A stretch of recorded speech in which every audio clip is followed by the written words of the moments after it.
Well, welcome to the Valley Hoops Insider podcast, part of the Valley Hoops Insider website. I'm Harry Schroeder, special edition of what we call Voices of the Valley, where we interview writers, broadcasters, people that are reporting on Valley Hoops and sometimes the Ohio Valley Conference as well. And our guest is that dashing young man there on the screen, Jonathan Hood. He is the play-by-play voice of the UIC Flames, their basketball team. Jonathan, before I have to break down your resume, it's as long as my arm. But before I get there, just thanks for being a part of what we're doing today. Absolutely. Always, Pastor Harry. Enjoy being on, and I can't wait for the Valley to get started again. Basketball. We've had a nice summer, but now it's time to get back into the gym. Back to the thing we really care about. ESPN Yeah. 1000 in Chicago. Under the Hood podcast on Sirius Satellite Radio, Pro Wrestling Nation. I think you and Cap also do a podcast. I mean, how do you keep it all straight? I get it straight in April with the tax man. It's a long time. It's a lot of W-2s stacked up there. So we have a good 2-hour conversation. So that's how I get it straight. Just make sure the W-2s and the W-9s are all straightened out, and then we can just hand it to him and he straightens it out for me. So no, it's a blessing to be on so many different platforms. But again, being the voice of the Flames, basketball and baseball, and being able to do weekday mornings at 6 a.m. I'm an adult now. There was a time in my life, a testimony for you, Harry, a testimony. There was a time that the paper would be on the porch before I got home late when I was working nights. That's not the case anymore. Sometimes you got to grow up. There's your testimony for the barcast right there. You probably can't read this. My water bottle says adulting is hard. Yeah. Yeah. When you get at 4 a.m. For a morning show on ESPN Chicago, it's time to be an adult. And so I'm happy to be here. I worked early morning TV, early morning radio here in St. Louis for a while. I know the path. How long for you? I should know this, but how long for you being the play-by-play voice of the UIC Flames? This will be 13. Wow, man. Good for you. 13 years with the UIC Flames. It's a dream. And just, I say this all the time, working in the Valley and doing play-by-play and being around the young guys keeps you young. It keeps you young because you find out what the young guys are talking about, know what the latest lingo is, know what the scuttlebutt is, the rumor, innuendo, the dirt. You find out all that stuff being around the young guys. So I enjoy it tremendously, Harry. The idea that be around college basketball is something that we really love, especially in this conference. UIC for those 13 years, you mentioned baseball as well. Rob Eson, I thought, had a really successful first season, 17 wins there, 10 wins in the conference. How did you evaluate, or how would you evaluate Rob Eson's first year as the head basketball coach? I think it was a success from UIC standpoint. So we come from Luke Yaklich, who is a tremendous guy, tremendous person first. Yep. Great family man second, great coach as well. I enjoyed working with him. When he was let go, Rob Eson comes in, and it goes from a defensive-minded team, and Luke knew it from his days at Illinois State. He knew that defense had to be something that was paramount for UIC's success. It didn't work out well enough for him to stay, but I believe that the mood changed with UIC with Rob Eson because there was a 10 seconds or 12 seconds or less type of dynamic offensively where you had to push the ball, get it up the floor, be able to knock down threes as quickly as possible, get back and rebound. And so for this old veteran play-by-play guy, I had to turn it up a little bit. I'm not used to – I'm used to just dumping the ball down low, Valley style, and see if a guy can whirl into the lane and just come up with about 5 or 6 different sentences to be able to describe, lane points. But no, this was up and down the floor. And I think that some of the signature wins that we had as a team was based on how well we shot the basketball. Winning in Bradley wasn't a thing.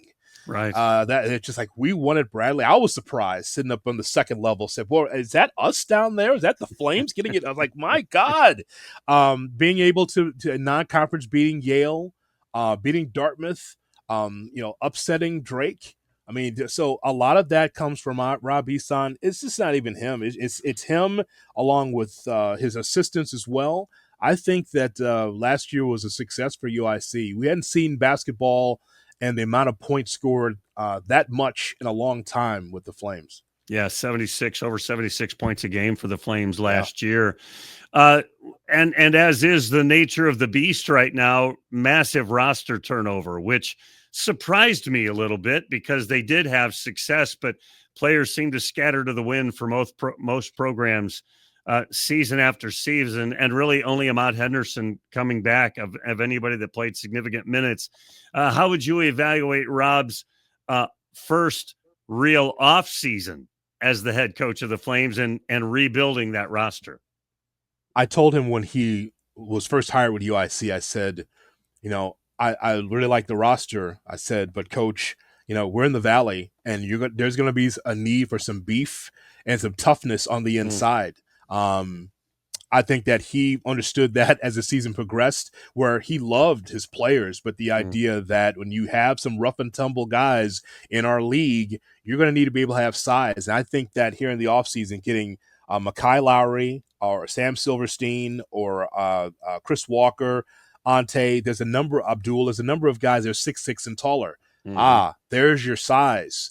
That's important because as much as, a lot of basketball fans love threes, that's part of it. You got to be able to shoot the basketball, but that inside presence and those second chance points are so vital because Harry, when we get to Arch Madness, it could be a rock fight. And so you've got to be able to get those tough paint points and those and ones. And so I think that just based on the roster, saw a practice or two, and we'll get more at the end of the month. We'll be able to have more access to take a look at what's happening with the ball club.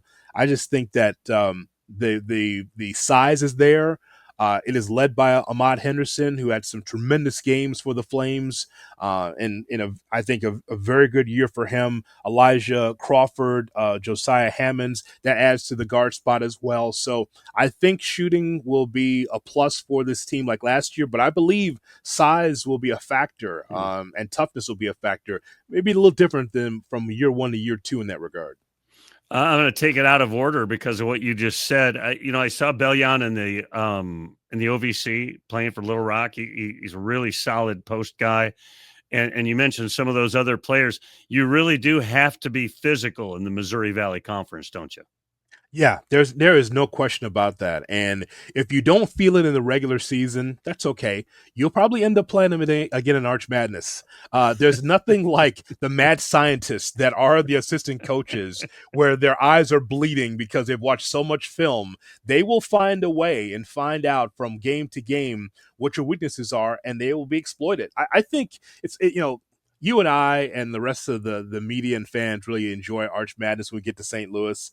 But I think also what's interesting to me is just the coaching and just watching, I saw this game on a bus or on a charter plane someplace, and I saw, this is the game. This is this game. Now you have an opportunity to play that opponent again. You watch the games; it could be completely different just based on a scouting report. The chess match with the assistant coaches are always very interesting to me. How do you adjust from one game to the other? Do they have your number, or are you going to have something up your sleeve? So I always find that part of it compelling from when you take on an opponent twice, maybe sometimes three times. Yeah, it's an interesting league in that particular way.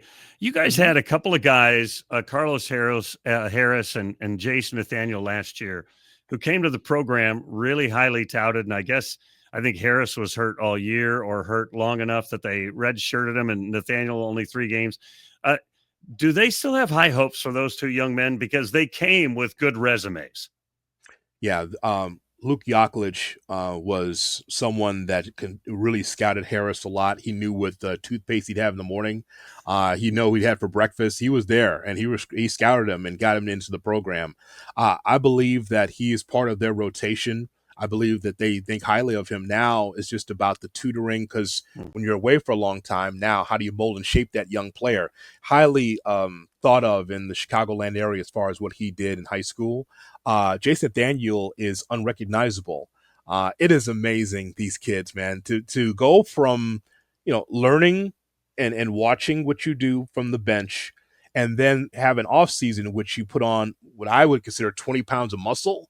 No That that kidding. that, that is what it's quite the metamorphosis Hmm. for some of these kids, right? Oh, I wish I had that. Oh, to be able to just have shed that weight and put on that kind of muscle. But he looks great, and I look forward to seeing what they're going to do with him. But I just know that to me, it's night and day. Watching him in Hmm. practice, understanding what Isan wants, but then again, the physical part of it. That means that he's serious about trying to really pay dividends for the Flames this upcoming season. He didn't leave; he stayed for a reason. Yeah, well, Yeah. and that's the thing that struck me with both of those guys. Highly touted, 3, 4 stars behind their names, highly ranked in their states, and then didn't play and then stayed. That's unique, which tells me something about the relationship with the coaching staff with those two young men as well. You get the fifth ranked guy out of Iowa in Barantes in Washington, the 15th Mhm. best guy in Georgia, Johnson, the seventh best guy in Kentucky. Do you know anything about those guys other than what I just read? Because I know zero.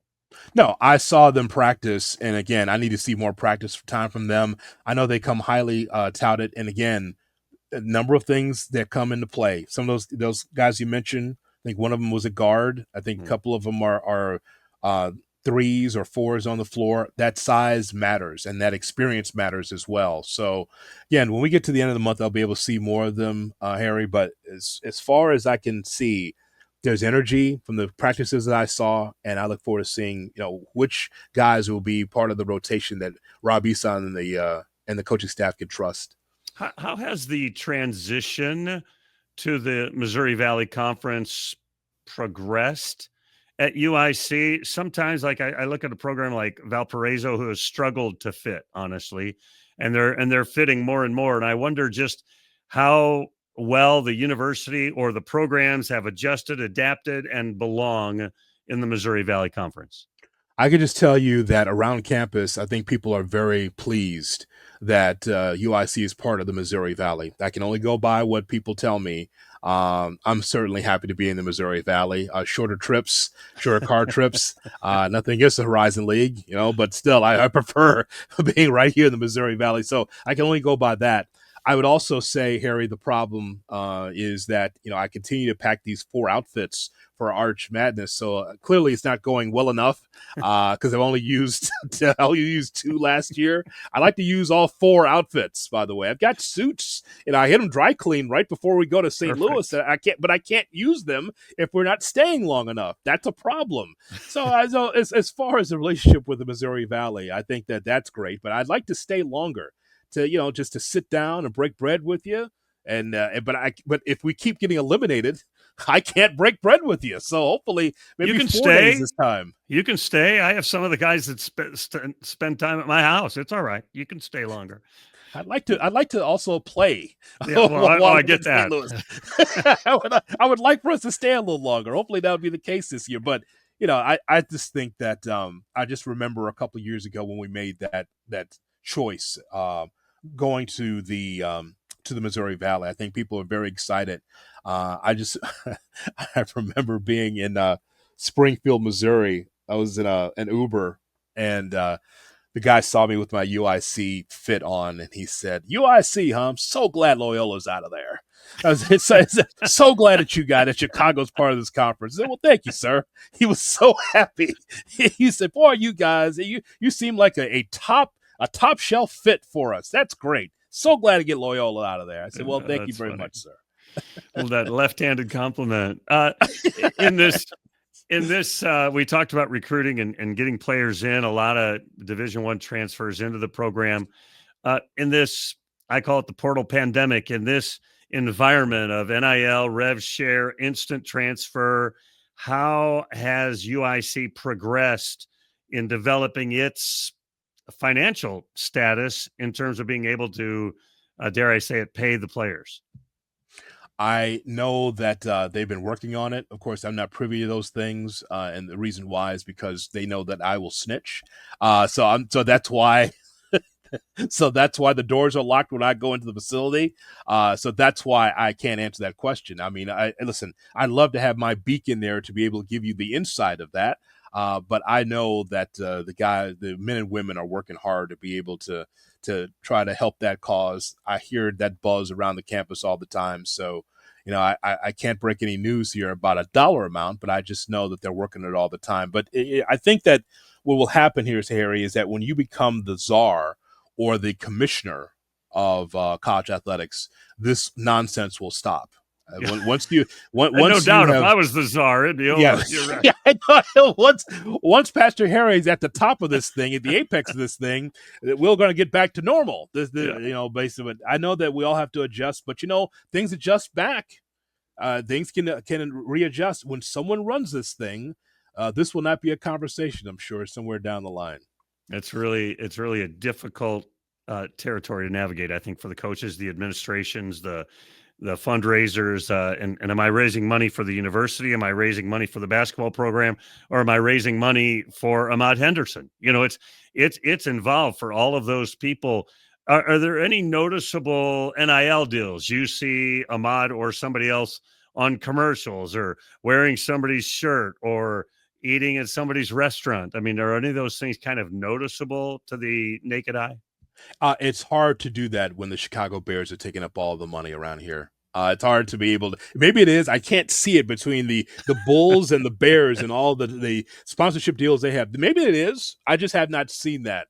Just that as of yet. And that might materialize when we get to the start of the season.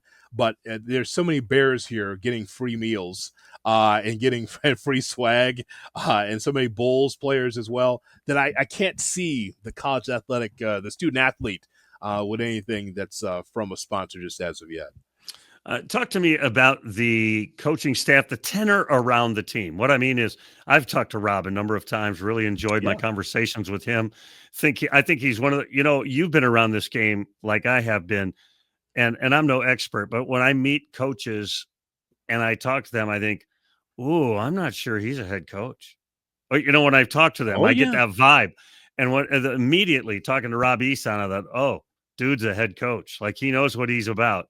But talk about him and his team, his staff, and just the culture kind of behind what's going on. So, what I really like, Harry, is when a coach comes in there with a mission statement, and a first-year coach or first-time coach would say, "It's me. I got to make those adjustments. When we call a timeout, I got to be able to make these plays. I've got to do all the recruiting. I have to be on the top of this thing." And sure, in name and because it's your title, there's a lot of things and a lot of responsibilities on your plate. But we have to remember that Coach Eason was at UAB for a long time. And what he told me is that I had to learn how to delegate, because when I was at Alabama Birmingham, it was all me. I'm a young, aggressive coach. Hell, I come from coaching in basketball for a long time, but it's got to be on me. Even in the first year, what I noticed is that his assistants were able to run some of the practice defensive drills, so many things that he did in which that the coach at the time he delegates with us. So I think that's the adjustment there, knowing that, hey, I'm the beginning of this because I'm the head coach, but he really did a great job of allowing his assistants to have a voice in the practice and to be able to help out where he can. But I think that's really growth from someone that understands, like, I'm the head coach, but I have assistants that can help me too. So I think this time around, I think that's a positive in his direction for sure. And he had a winning record at UAB. I mean, I think he kind of got snubbed after putting together winning records. It was so weird to me that he lost that job.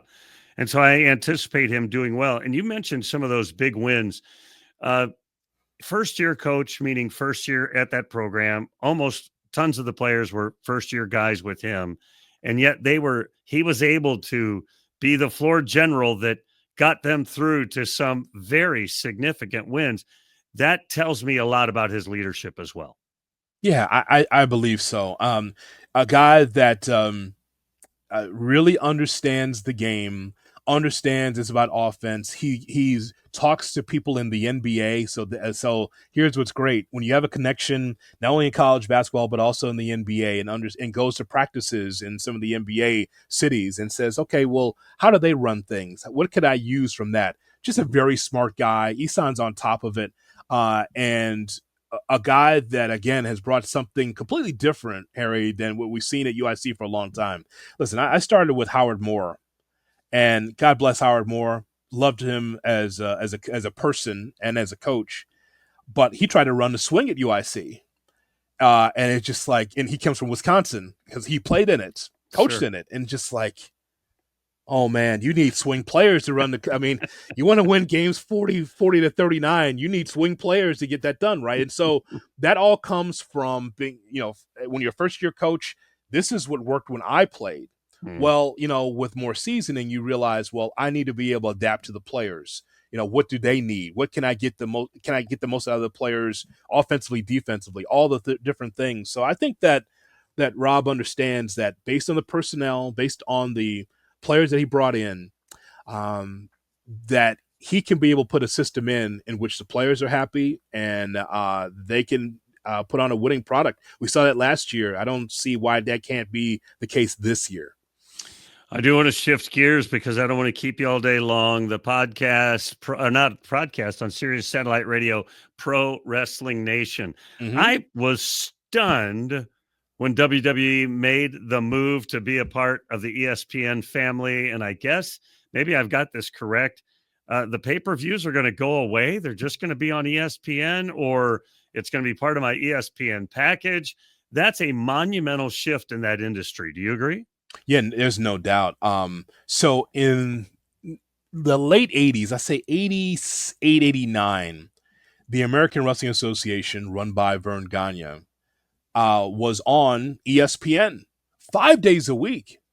I want you to just think about that. Wrestling 5 days a week on the same channel, the same time slot that you see, Pardon the Interruption and some of the other ESPN programming. It was on during the daytime at 3 o'clock. Wow. I mean, just like, and so Vern, and those are the dying days of the AWA too. They were at the Showboat Sports Arena in Las Vegas, and there's about 200 fans there, but they were running wrestling on ESPN every day. So now we fast forward to 2025, and there's just mega deal that ESPN direct to consumer runs with WWE. This is quite the marriage from a financial standpoint for WWE. Mm-hmm. But also the idea that a lot of their pay-per-views are going to be run on that platform. And then I know that there's a real partnership. You know how I know? I saw highlights of Monday Night Raw and SmackDown on SportsCenter. They're running wrestling highlights on SportsCenter. I said, what is going on here?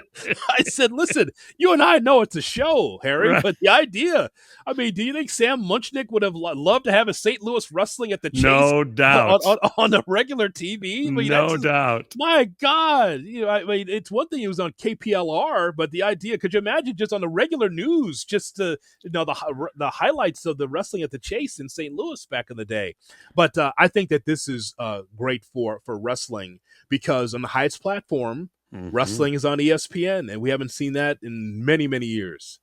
I'm blown away that they're doing it, and amazed. Like it's the huge avenue for WWE, and I think it's obviously a good move for ESPN as well. Mm-hmm. You mentioned Sam Munchnick and wrestling at the Chase. I'd watch it every Saturday night, and then it was on again Sunday morning, the same show, and I'd watch them both. And they're, of course, they were both recorded from some other time. And the idea that it has exploded like it has over the generations, the decades, it is still a massive business, growing business.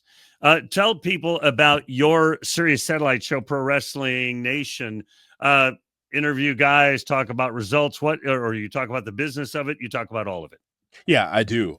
So wrestling has been in my blood since I was a kid, going to the International Amphitheater in Chicago with my dad. And we would watch wrestling every weekend, the AWA here in Chicago. And so it's always been in my blood. I've been watching wrestling on and off for a long time.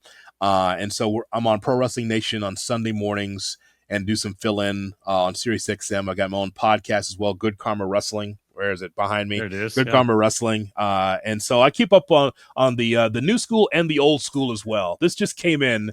You posted that the other day. I was like, hey, look at that. Yes. Sam Munchnick, my guy. I'm always one that wants to learn, right? Especially about wrestling. So the strap, a complete history of Sam Munchnick's Missouri State Championship. So I've been flipping through this thing, and it's got, Bruiser Brody and Dory Funk and Dick Lou Murdoch, Thez, come Lou on. Thez. Lou Gene Thez is on Kaniski. here. I see Gene on here. He also was a Missouri State champion, so he came through your territory on a regular basis. Harley Race is on here too. Handsome Harley Race, Ken Patera. So it's interesting. It's something that's interesting. We know it's a show, but boy, it's been consumed by so many people. Mm-hmm. The WWE now, Harry, has become the NFL of wrestling in that it's on Netflix, it's on the USA Network, it's on the ESPN. They've got other networks that they're on as well internationally, and they're making money hand over fist. So it's quite the change from the smoke-filled armories that we watched wrestling in from back in the day. When I was a kid, like I said, I'd watch it Saturday night, Sunday morning, and my dad, God love him, would once a year take me down to the old arena so I could see one of the big matches, or whatever. And and we actually went to the Chase Park Plaza Hotel one time too to see matches there because my dad just loved me and thought I was stupid, but he took me anyway, And people, there'd be fights in the stands. I mean, it was just crazy. Joe Garagiola was one of the ring announcers, and his brother Mickey took over for him afterwards. I mean, it was a crazy, crazy environment. And like you said, now it's this massive industry. The thing I love is the wrong word. The thing I'm glad about is when I, as a kid, watching it, and even as a young adult, everything was, can I say it, like profiling. If the guy was Asian, he was a terrible person from China. Yeah. If he was African American, he was a thug from the inner city. If there were Nazi guys, I mean, everything was stereotype. And I think obviously it was good theater, correct? But probably didn't promote the things that were seemly in our society. No, but and it's so funny because that's Vince McMahon Sr. wanted to make sure that every race was represented in one way, shape, or form. Some of it was a microcosm of the society of the 60s and 70s. Mm-hmm. A German wrestler had to be a Nazi. Yep. Even though he might have just been a regular guy from New Jersey, he had to be a Nazi. An Irishman. Why did Hulk Hogan become such a superstar? It's more than just the Rocky movie. Vince Sr. saw an Irishman and said, Hulk Hogan, this is going to be my guy. Ivan Putski, Polish Power. Got to have someone that's Polish there to represent the Polish. So that way, which makes sense, everybody comes to the arena. Right. Hey, that's my guy. Hey, that's my guy. Hey, that's my girl. So everyone comes, so no one feels left out. It was an interesting booking that way, right? But it's not that way today. But at that time, let's get a melting pot of everyone from all different walks of life to come to the arena to see wrestling. that was it. Yeah. Well, Fritz von Erich was from Texas. I mean, they just invented a name and put it on him and said he was a German, Yeah, the German had the cape and everything else, had the iron claw, the mean German. Just like, and also wrestling, for whatever reason, we're always behind the times. You'd sit there in the 1980s and they're still talking about World War II stuff. Like, hey, Colonel, war's over. It's like you don't have to boo that guy because he's from a different country. It's okay. So some of the 50s, 60s proclivities were still being talked about in the 80s for storylines. It's just like, oh boy. Totally. Where did we go with this? In the morning, you're on with Cap on ESPN 1000. Talk about just the mood of that show. What do you guys do? And I'll let you go, but tell people about your morning show.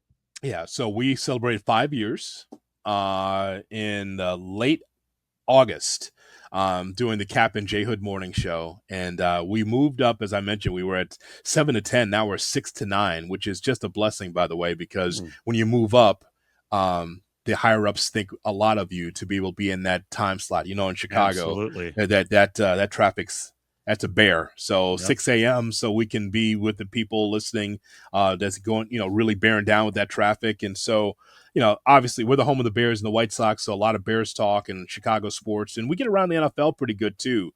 And of course, Cap is a former college coach with NIU, former basketball coach with NIU. So we mix in our college basketball and Missouri Valley conversation as well on the show. So we have fun every morning, 6 to 9, and nothing like being able to get out of the building at 9 o'clock. How about that? When everyone's coming in, well, have a good day, off to the golf course.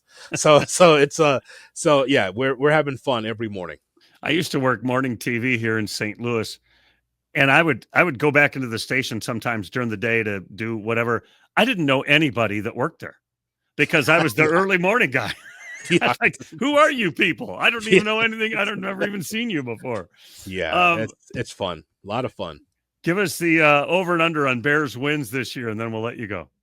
Yeah, so it's a first-year head coach in Ben Johnson, and we have been here before, Harry, the idea that, we got an offensive genius here, so things are going to turn around. Well, I just know that Green Bay, Minnesota, and Detroit is going to have something to say about it, and I just think that this feels like about an 8 to 9 win ball club, and 9 wins these days didn't get you to playoffs because there's no more 500. There's 17 games, so 9-8 sounds good.